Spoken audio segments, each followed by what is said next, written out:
The research ship Celestial Dawn was dying in the black emptiness of space. Commander Lyra Vashin pressed her hand against the cold metal wall as another explosion shook the vessel.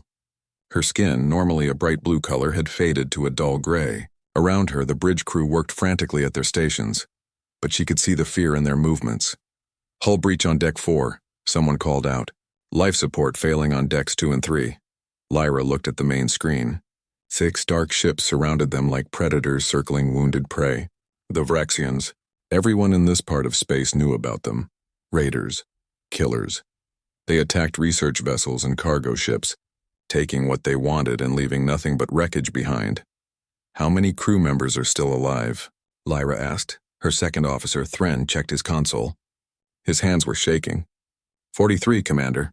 We lost 16 when they hit the medical bay. 43 lives depending on her. 43 people who would die if she did nothing. Lyra moved to the communication station and opened a wideband distress channel. Her voice was steady, even though her hearts were beating fast with fear. This is Commander Lyra Vashin of the research vessel Celestial Dawn. We are under attack by Vraxian raiders in the Kepler sector. Our shields are down. Hull integrity is at 12%. We have 43 crew members still alive. We need immediate help from any ship that can hear this message. She waited. Space was big and empty.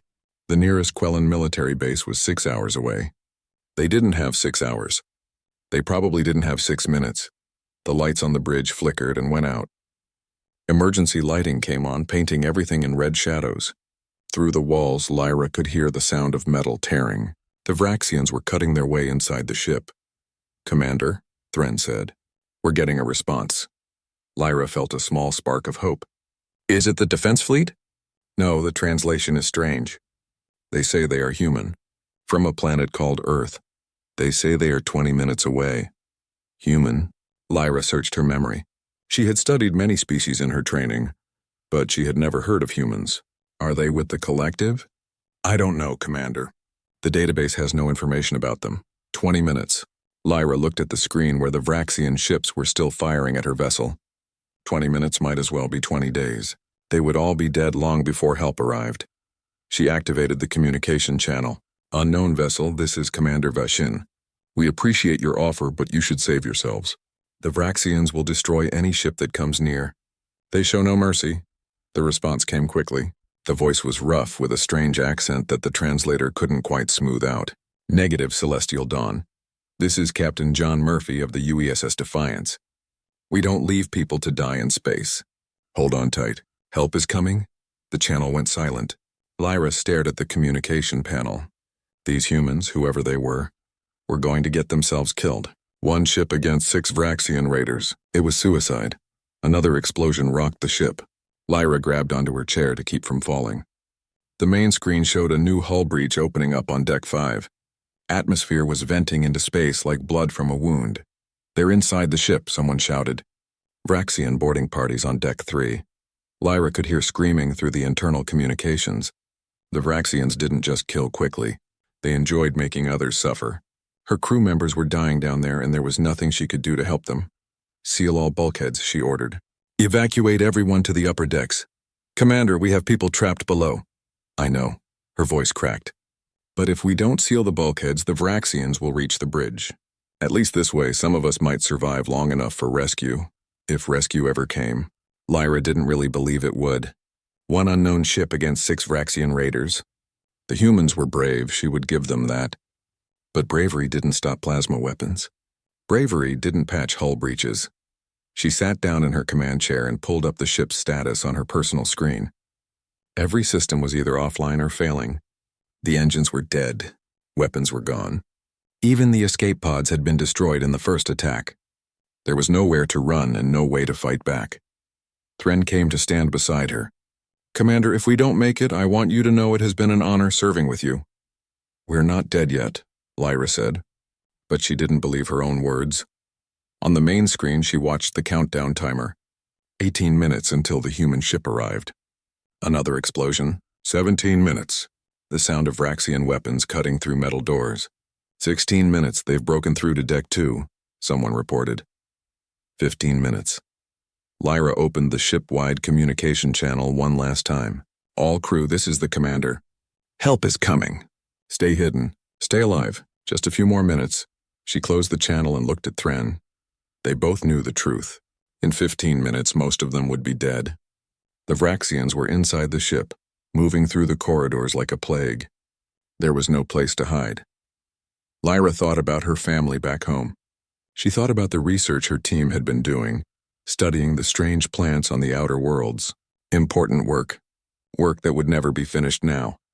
The bridge door shook as something hit it from outside. Once, twice, 3 times. The metal began to bend inward.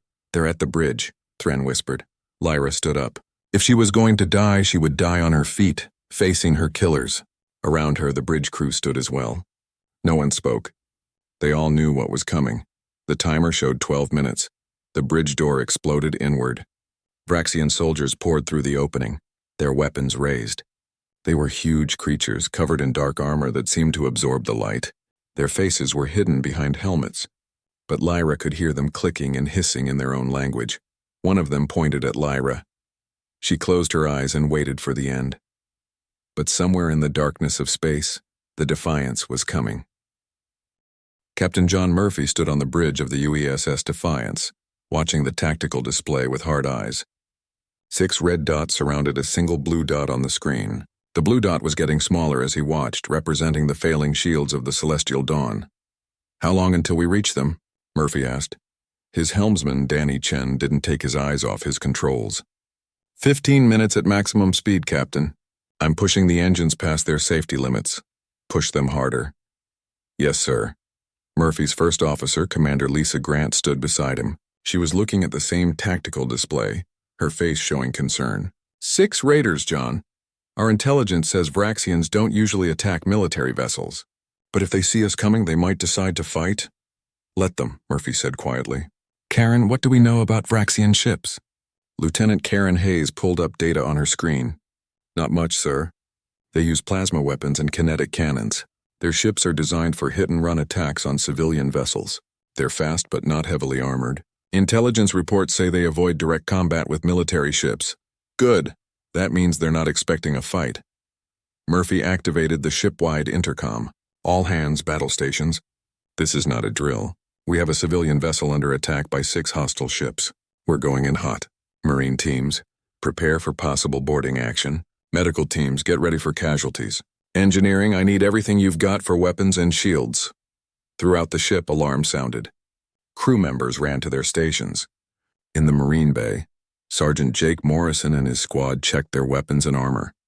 In the Medical Bay, Dr. Helen White set up emergency surgery equipment. In engineering, Chief Peter Collins watched the power readings climb as he redirected energy from non-essential systems. On the bridge, Murphy watched the timer count down.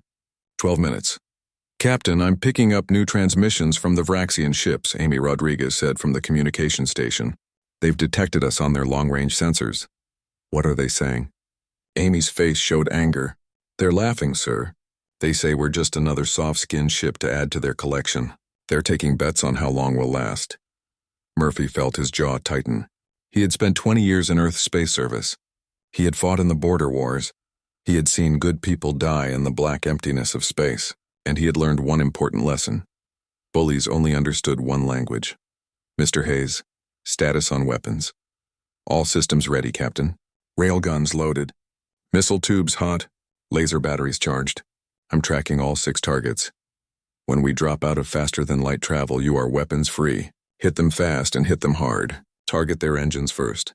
I want them dead in space before they know what's happening." "Aye, Captain." "It will be my pleasure."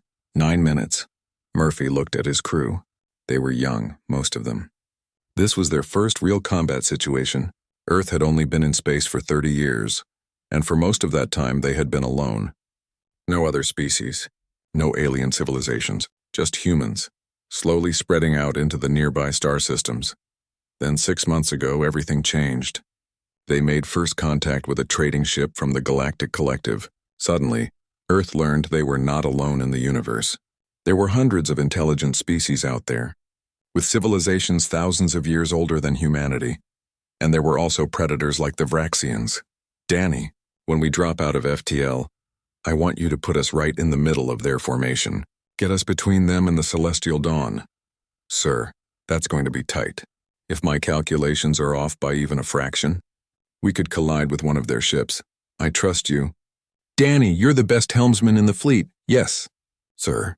Danny's hands moved across his controls, making tiny adjustments to their course. 5 minutes. Captain, I'm receiving another transmission from the Celestial Dawn, Amy said.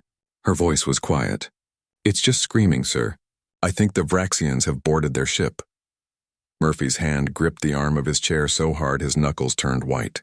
5 minutes.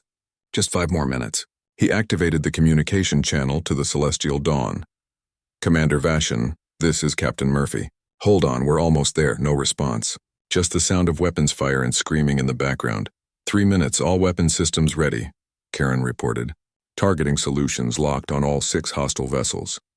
Lisa, when this starts, it's going to get rough. Be ready to take command if something happens to me. Nothing's going to happen to you, John. We've trained for this. Trained for simulations. This is real. Those are real people dying on that ship. And those are real enemies who kill for profit. 2 minutes. The bridge was silent except for the quiet beeping of the various stations. Every eye was on the main screen, watching the timer count down. Murphy thought about Earth, about the blue and green world where humanity had been born. A world with storms that could level cities. A world with predators that had hunted humans for millions of years. A world that had tried every way possible to kill his species and had failed. Earth was a death world. That's what the alien databases called it, a planet with gravity higher than most civilized worlds, an atmosphere rich in a highly reactive gas called oxygen, weather patterns that could shift from calm to deadly in minutes, and humans, the apex predators of that world, had not just survived but thrived 1 minute. Danny, execute drop on my mark. Karen, fire the moment we're in range. Don't wait for my order. Yes, sir. 30 seconds, Murphy stood up. Around him, his bridge crew sat at their stations ready for combat. They were scared. He could see it in their faces. But they were also determined. They were humans. They didn't run from a fight when innocent lives were at stake. 10 seconds. Mark, Murphy said quietly. The universe seemed to twist as the Defiance dropped out of faster-than-light travel. One moment they were traveling between the stars. The next moment they were in the middle of a battle. The main screen lit up with the image of 6 Vraxian ships surrounding the broken hull of the Celestial Dawn. For a fraction of a second, everyone seemed frozen in surprise. Then Karen Hayes opened fire. The railguns spoke first. Solid metal projectiles, accelerated to a fraction of light speed, crossed the distance in milliseconds. The first Vraxian raider never had a chance to raise its shields. The projectile punched through its hull from bow to stern, and the ship exploded in a ball of flame and debris. The missile tubes fired next. 20 missiles launched in the first salvo, spreading out to track multiple targets. The Vraxians tried to shoot them down, but the missiles were too fast, too many. 3 more ships vanished in explosions that lit up the darkness of space. 2 targets destroyed, Karen shouted. 3 damaged and trying to maneuver. The last one is breaking off. Don't let it escape. Take it down. The laser batteries carved through space, invisible lines of coherent light that boiled through armor and cut into vital systems. The fleeing Vraxian ship lost its engines and began to tumble helplessly. The remaining raiders tried to fight back. Plasma bolts washed over the Defiance's shields, making them glow bright blue. Warning alarms sounded as the shield strength dropped to 70%. Then 60, return fire, Murphy ordered. The Defiance rolled, presenting her heavily armored dorsal surface to the enemy, while her ventral weapons continued to fire. More missiles. More railgun shots. More laser fire. The bridge shook with each hit, but the ship held together. 4 minutes after the battle began, it was over.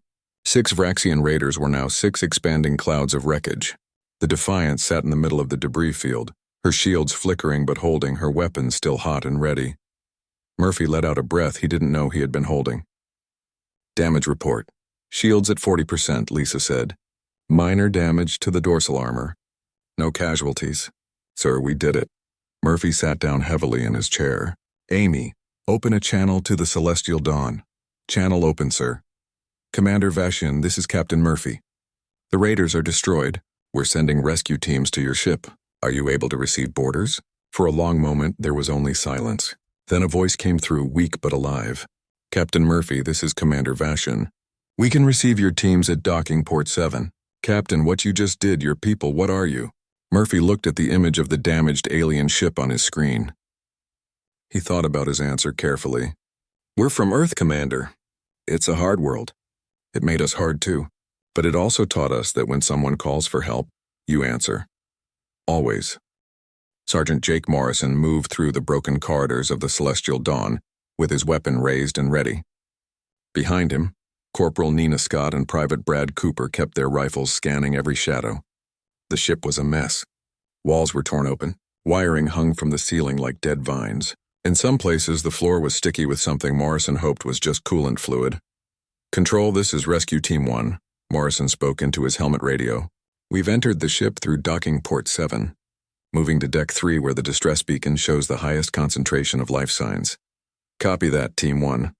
Captain Murphy's voice came back. "Be careful in there." The Vraxians might have left some surprises. Morrison had been a Marine for 8 years. He had trained for every possible combat situation that Earth's military could imagine. But this was his first time on an alien ship dealing with alien casualties. Everything was wrong. The gravity was lighter than Earth normal, making him feel like he might float away with each step. The air had a strange smell that his suit filters couldn't quite remove. Even the walls seemed to be made of some kind of living metal that pulsed with faint light. "Sarge, up ahead," Nina called out softly. Morrison raised his fist, signaling the team to stop. In the dim red emergency lighting, he could see a figure lying on the floor. As they got closer, Morrison saw it was one of the Quellans.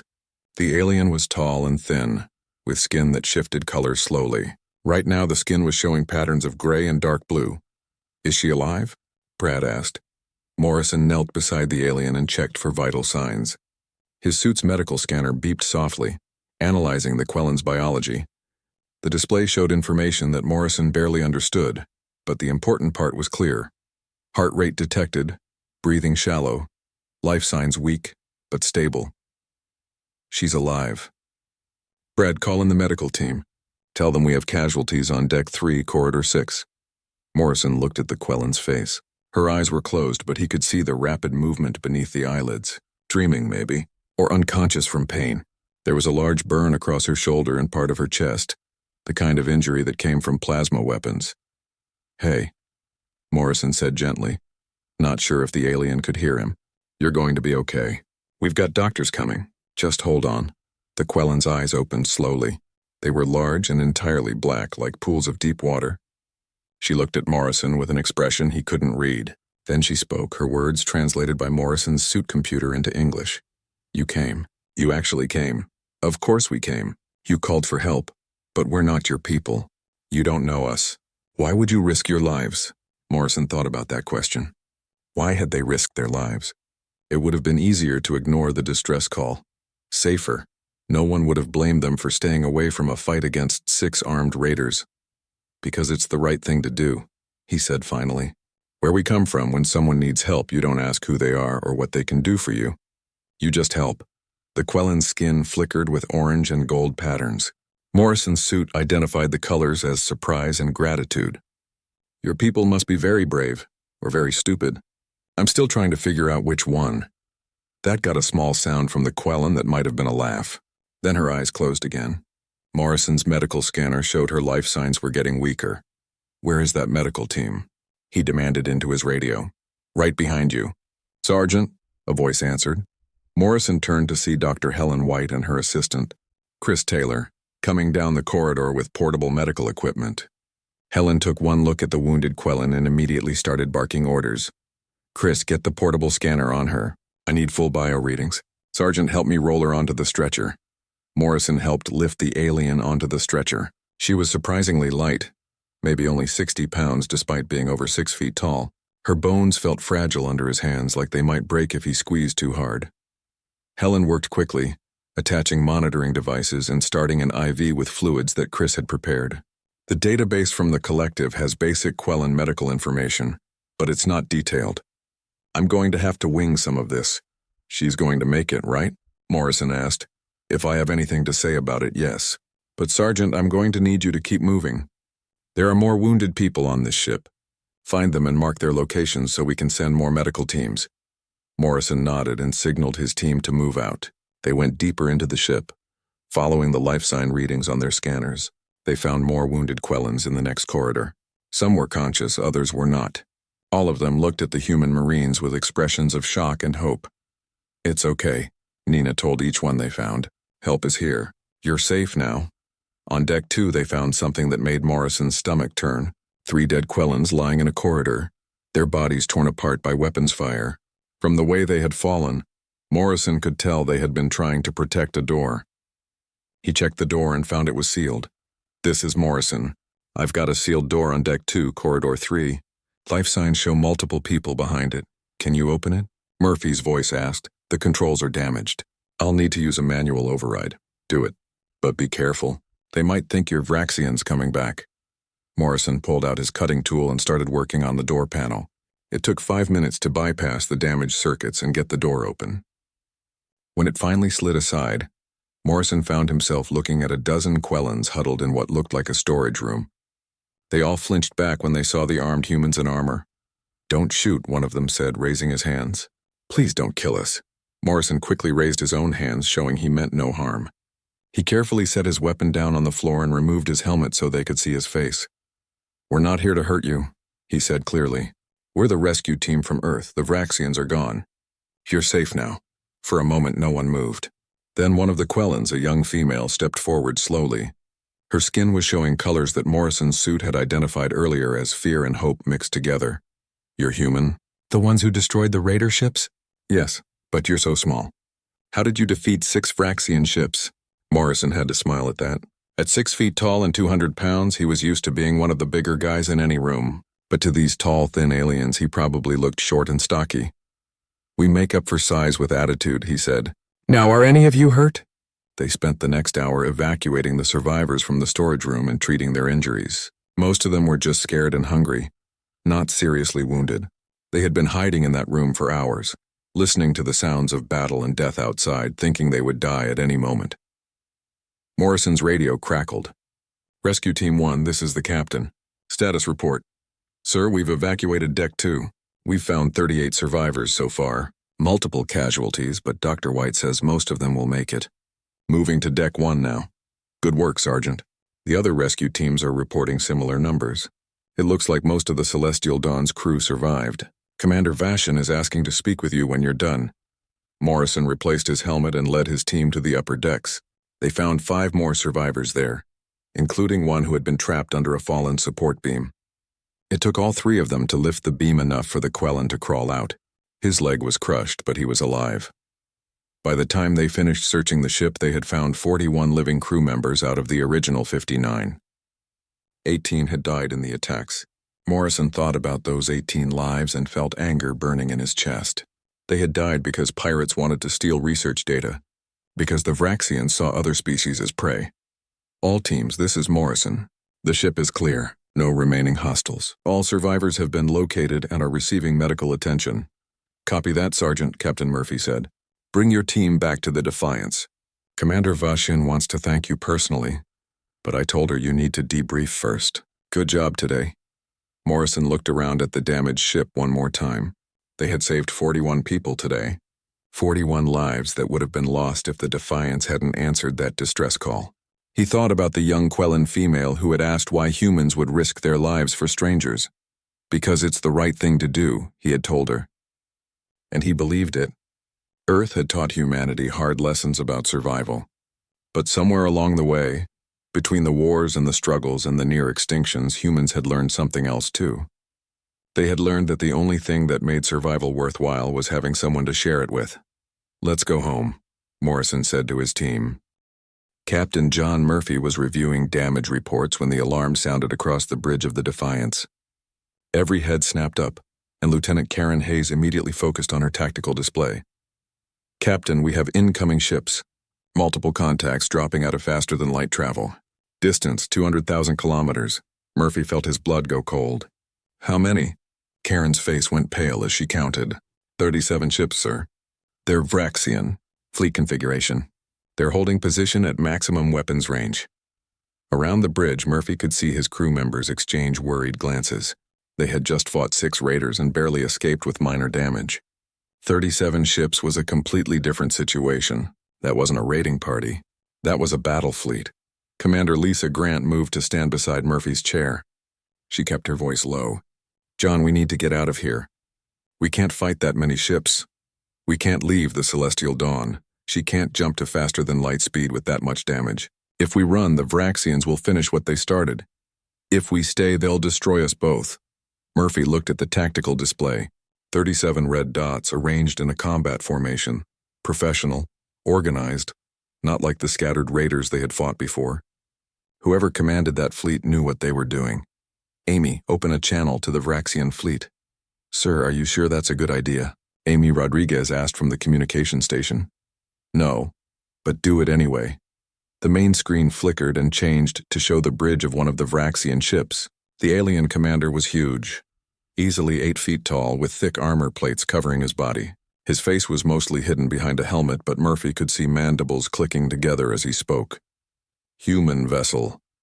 The Vraxian's voice came through the translator sounding like grinding metal. You have interfered with a legitimate salvage operation. This is your only warning. Surrender the Quellan ship and leave this sector immediately or we will destroy you. Murphy stood up slowly. He kept his face calm even though his heart was racing. This is Captain John Murphy of the United Earth Space Service. The ship you attacked was a civilian research vessel. That makes you pirates under galactic maritime law. You need to leave this area now. The Vraxian's mandibles clicked faster, a sound the translator identified as laughter. You destroyed 6 of our scout ships. That was impressive for such a primitive species. But now you face a full battle fleet. You cannot win. Your choice is simple. Leave now and live or stay and die with the Quellans. There's a third option, Murphy said quietly. You leave and we don't add 37 more ships to the debris field that's already here. This time the Vraxian's laughter was louder. Brave words from a captain with 1 ship. I will give you credit for courage, human. But courage means nothing against superior numbers. You have 1 hour to decide. After that, we will open fire. The screen went dark. Murphy sat back down in his chair and looked at his crew. They were all watching him, waiting to see what he would do. Options? He asked. Lisa spoke first. We could run. Get the Defiance clear and hope the Vraxians don't chase us. That leaves the Celestial Dawn and 41 Quellan crew members to die. I know. But John, we have 150 people on this ship. That's 150 human lives. We have a responsibility to them too. What about our responsibility to the people we rescued? We saved them from the raiders. Are we just going to abandon them now? Karen Hayes raised her hand. Captain, I have an idea. It's crazy, but it might work. I'm listening. The Vraxians are holding position at maximum weapons range. That means they're cautious. They don't want to take unnecessary risks. They saw what we did to their scout ships, and now they're being careful. So we use that. We make them think we're more dangerous than we actually are. We bluff. Murphy felt a smile pulling at his lips. You want to bluff 37 warships with 1 destroyer? It's worked before in human history. Small forces defeating larger ones through deception and psychological warfare. The Vraxians have shown they're scavengers and opportunists. They prey on the weak. If we can convince them we're not weak, they might back down. Lisa shook her head. That's a huge risk, Karen. If they don't believe our bluff, they'll destroy us. They're going to destroy us anyway if we stay, Karen pointed out. At least this way we might save the Celestial Dawn. Murphy thought about it. He thought about the 41 Quellan survivors who were depending on them. He thought about his crew, who had signed up to protect Earth and her allies. He thought about what his training officer had told him years ago. Sometimes the hardest decisions are the ones that define who you are. Amy, I need you to pull up every piece of footage we have on Earth's military history. Battles, weapons tests, anything that shows human capacity for warfare. Put together a 5-minute video and be ready to transmit it to the Vraxian fleet. Sir, we're going to show them what happens when you threaten Earth's friends. For the next 20 minutes, Amy worked on the video compilation while the rest of the crew prepared the ship for possible combat. Murphy sent a message to Commander Vashon, warning her about the Vraxian fleet and telling her to prepare for possible evacuation to the Defiance. When Amy finished the video, Murphy watched it once before approving it. It showed humanity's darkest moments and greatest triumphs. World War II, the nuclear bombs at Hiroshima and Nagasaki, the Cold War with enough weapons to destroy Earth dozens of times over, biological weapons, chemical warfare, the border wars where human colonies fought each other, And finally, footage of Earth itself. A beautiful blue and green world covered in the scars of 10,000 years of warfare. That should do it, Murphy said. Amy, open a channel to the Vraxian fleet. All ships. Channel open, sir. Murphy stood up again. This time he let the anger show in his voice. Vraxian fleet, this is Captain John Murphy. You asked what humans are. Let me show you. He nodded to Amy and she transmitted the video. For 5 minutes, the Vraxian fleet watched humanity's history of violence. Murphy didn't speak. He just let the images tell the story. When the video ended, Murphy continued, That's where we come from. We spent 10,000 years perfecting the art of killing each other. We survived ice ages and plagues and asteroid impacts. We've faced extinction more times than I can count, and we refused to die. We built weapons that could turn our own planet into a lifeless rock, and then we learned to control those weapons. He paused, letting his words sink in. And somewhere along the way, we decided that the one thing worth all that survival, all that pain and death and struggle, was the chance to help others. So here's what's going to happen. You're going to turn your fleet around and leave, and you're going to tell every raider and pirate in this sector that humans protect their friends. We don't start fights, but we finish them. Another pause. Murphy's voice dropped to a dangerous whisper. And if we find you attacking civilian ships again, we won't just destroy your vessels. We'll find your bases, your supply lines, every rock you hide under, and we'll hunt you down, because that's what we do to predators who prey on the innocent. The channel was silent. Murphy could feel sweat running down his back under his uniform. This was it. Either the Vraxians would believe the bluff, or they would call it and start shooting. On the tactical display, the Vraxian fleet sat motionless. 1 minute passed, then 2, then 5, Captain, Karen said quietly. They're moving. The fleet is turning away. Murphy let out a breath he didn't know he had been holding. On the screen, he watched as 37 Vraxian warships slowly turned and began to accelerate away from the celestial dawn. Lisa moved to stand beside him. John, you just bluffed an entire battle fleet with one ship in a history video. I didn't bluff, Murphy said. Every word I said was true. We might have lost if they attacked, but we would have taken a lot of them with us, and they knew it. They saw our history. They saw what we're capable of when we're pushed. They decided it wasn't worth the risk. Still, that took guts. Murphy sat down heavily. His hands were shaking slightly with the after effects of adrenaline. No, Lisa, it took desperation. But at least it worked. On the communications channel, Commander Vashin's voice came through. Captain Murphy, did they really just leave? Yes, Commander. They're gone. You faced down 37 warships with one destroyer. How? Murphy thought about his answer. Because we had something worth fighting for, Commander. Your crew, your lives. That makes all the difference. 3 days after the battle, the Celestial Dawn was still docked with the Defiance. Captain Murphy walked through the repair bay, where his engineering teams were working alongside the Quellan crew members to patch the damaged research vessel. The sound of welding torches and power tools filled the air, mixing with the strange musical language of the Quellans. Chief Engineer Peter Collins saw Murphy approaching and wiped grease from his hands. Captain, good timing. I wanted to show you what we've accomplished. How bad is it? Bad, but not impossible. The hull breaches are sealed. We've got their life support back online at 60% capacity. Main engines are still dead, but we managed to get their secondary engines working. They should be able to limp to the nearest collective station at about half normal speed. Murphy looked at the Celestial Dawn through the observation window. The research ship still looked like she had been through a war, which she had, but at least she looked like she might survive the trip home. How long until she's ready to travel? Another day, maybe 2. We're doing the best we can, but some of this alien technology is like nothing we've ever seen. Their power systems work on principles that our engineers are still trying to figure out. The Quellans have been helping, but there's a language barrier even with the translators. Keep at it, Chief. Those people need to get home. Murphy continued his walk through the ship. He passed the medical bay where Dr. Helen White was checking on the wounded Quellan crew members. All of them were expected to survive, though some would need additional surgery once they reached proper medical facilities. Captain, Helen called out when she saw him. Do you have a minute? Murphy stepped into the medical bay. It was crowded with both human and Quellan patients, though most of the Quellans were just there for observation now. What do you need, Doctor? I wanted to give you a status update on our guests. All 41 survivors are stable. The most seriously wounded is a female named Senna. She had severe plasma burns, but I managed to graft some artificial skin. She'll need more treatment when she gets home, but she'll live. That's good news. It is.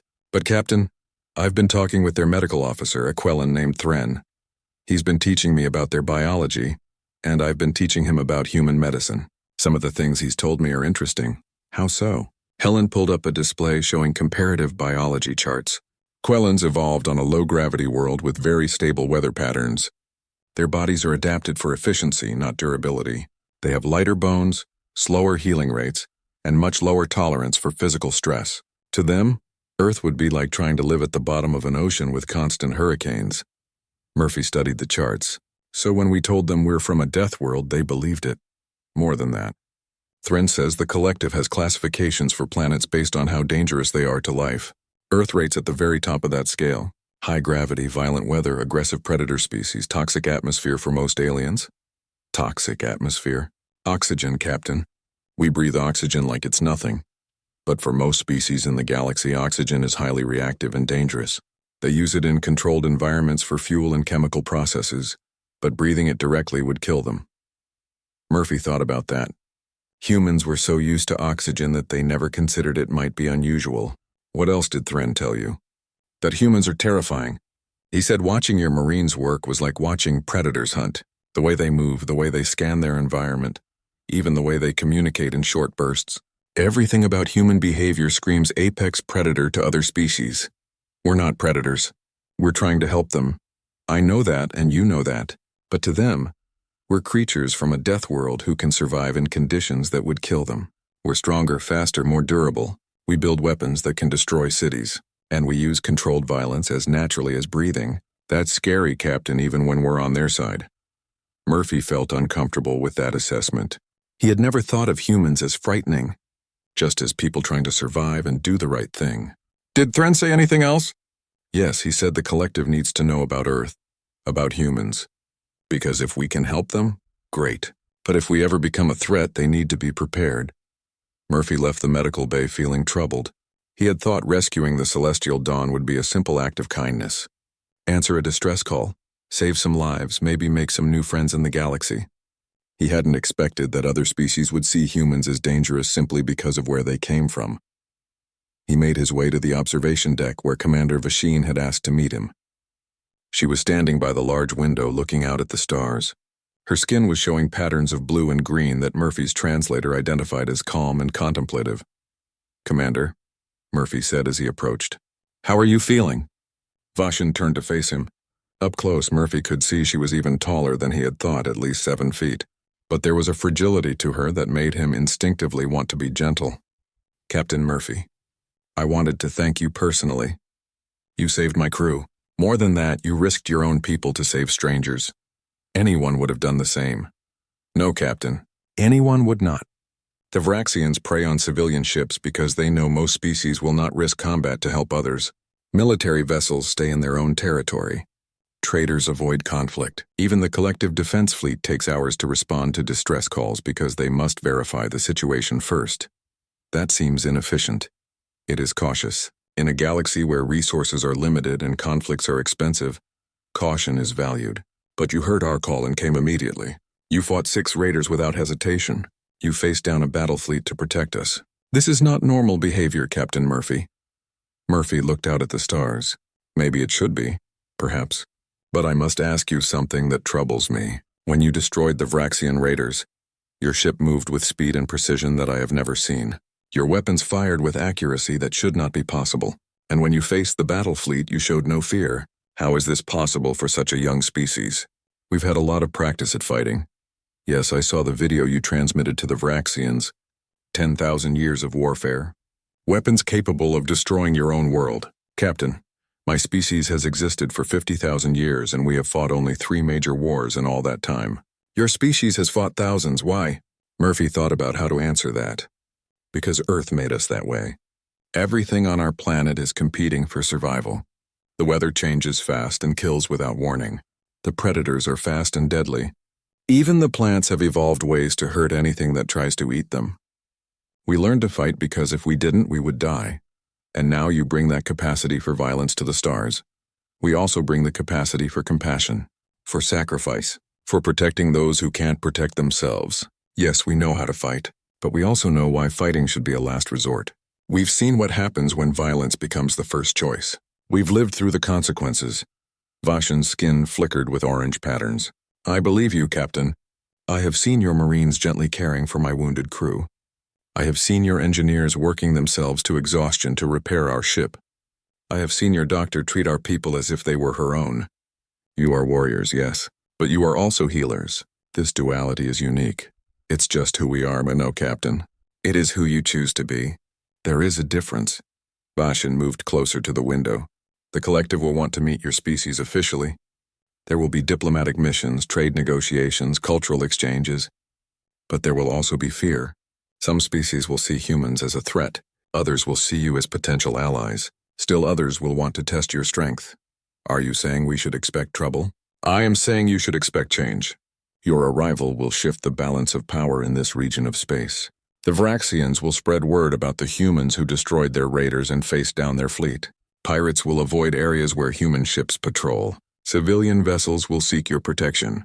And species like mine, who value peace above all else, will need to decide whether the benefits of human friendship outweigh the risks. Murphy felt the weight of her words. They had come out here just to explore, to see what was beyond Earth's solar system. They had found a galaxy full of intelligent life, ancient civilizations, and complex politics. And with one act of rescue, they had inserted themselves into all of it. What do you think we should do? Murphy asked. Vashen's skin showed patterns of warm gold. Continue being who you are. Answer distress calls. Protect those who need protection. Show the galaxy that humans are more than just warriors from a death world. Show them that you are people worth knowing. We can do that, I hope so, Captain. Because the galaxy needs people who will fight for what is right. We have grown comfortable in our peace. We have forgotten that sometimes peace must be defended. Perhaps that is the gift your species brings to the rest of us. The reminder that kindness without strength is helpless, but strength without kindness is tyranny. They stood together in silence, watching the stars. Murphy thought about Earth, about the crew members who had trusted him to lead them. 6 months had passed since the incident in the Kepler sector. Captain John Murphy stood at the viewport of the orbital station above the Quellan homeworld, watching the elegant ships come and go. The station was massive, easily 10 times the size of anything humans had built, with graceful curves and flowing lines that made it look more like art than engineering. Captain Murphy, a voice said behind him, the Galactic Trade Commission is ready for you. Murphy turned to see Ambassador Kelly Wright standing there in her dress uniform. She was Earth's first official representative to the Galactic Collective, and she looked nervous. How do I look? She asked. Like someone who's about to make history, Murphy said with a smile. You'll do fine, Kelly.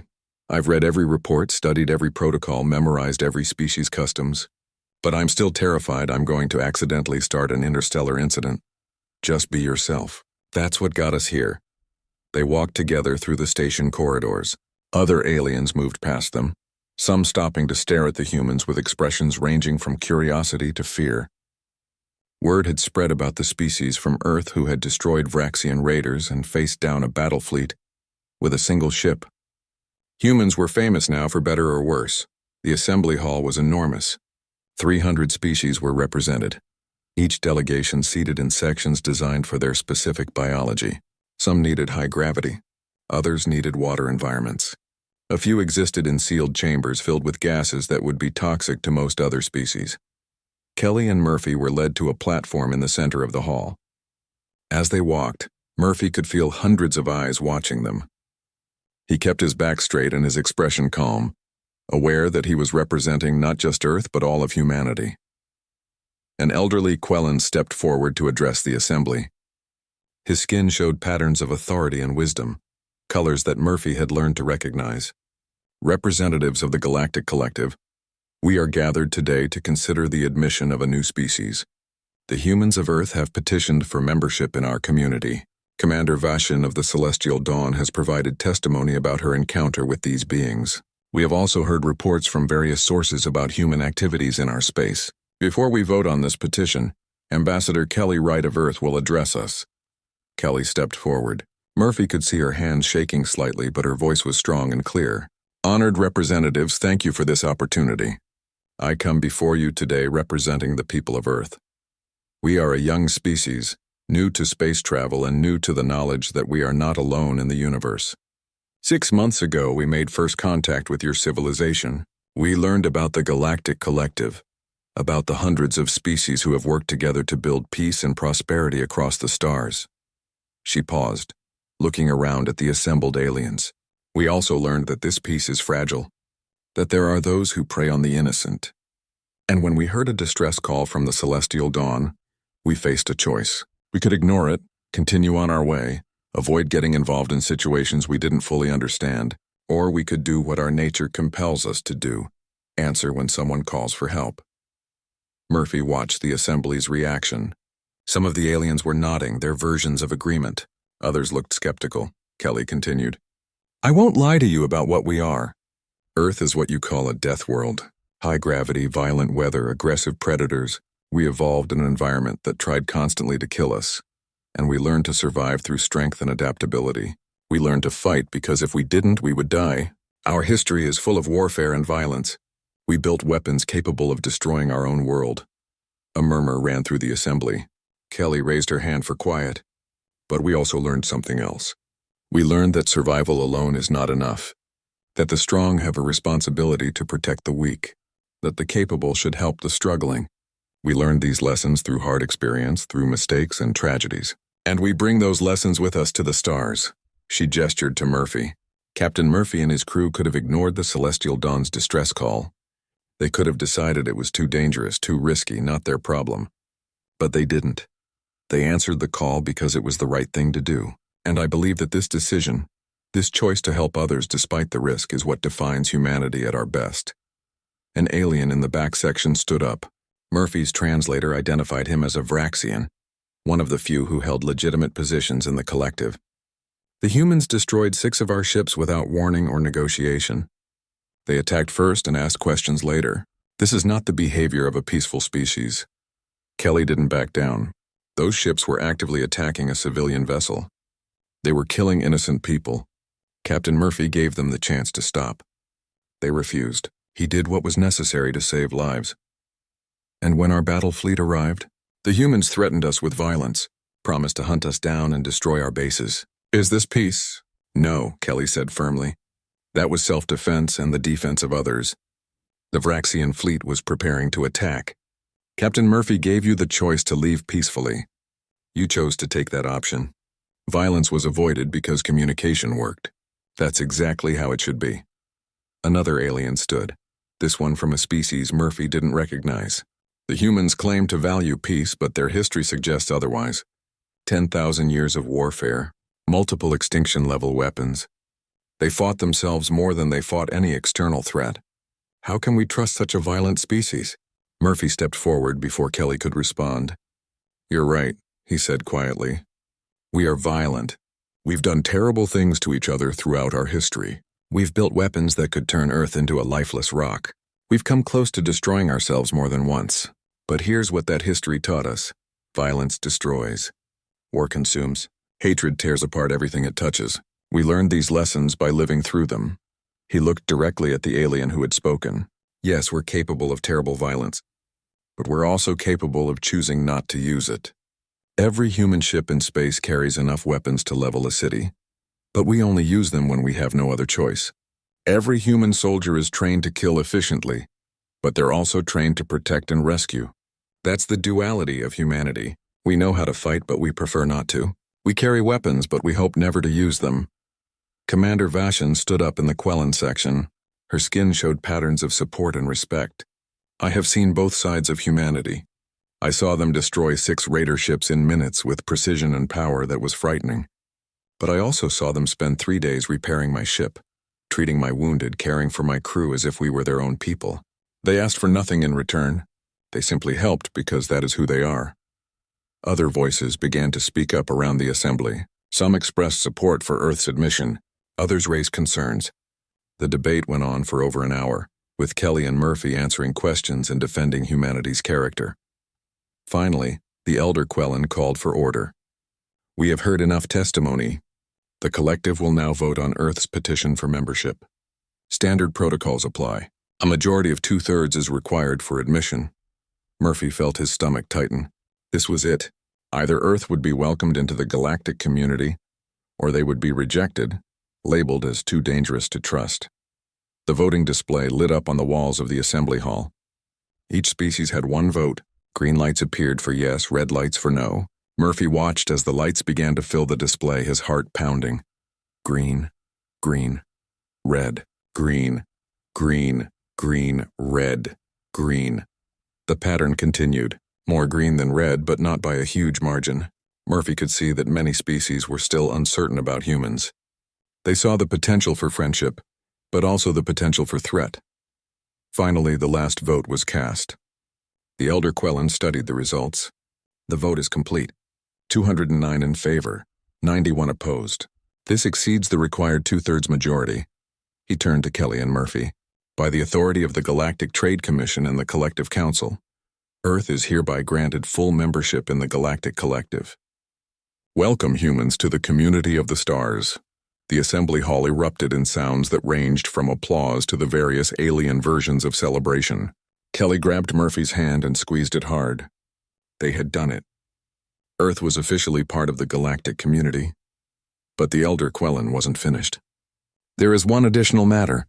The Collective Council has reviewed Earth's actions over the past 6 months. We have noted that human ships have responded to 73 distress calls in that time, resulting in the rescue of over 2,000 individuals from various species. We have also noted a significant decrease in pirate activity in sectors patrolled by human vessels. He paused. Therefore, the Council has voted to grant Earth a special designation, Defender Species. This designation comes with both honors and responsibilities. Human ships will be granted expanded patrol rights in collective space. Earth will be invited to participate in joint defense operations. And in times of crisis, the collective may call upon Earth for assistance. Murphy felt the weight of those words. They weren't just being accepted,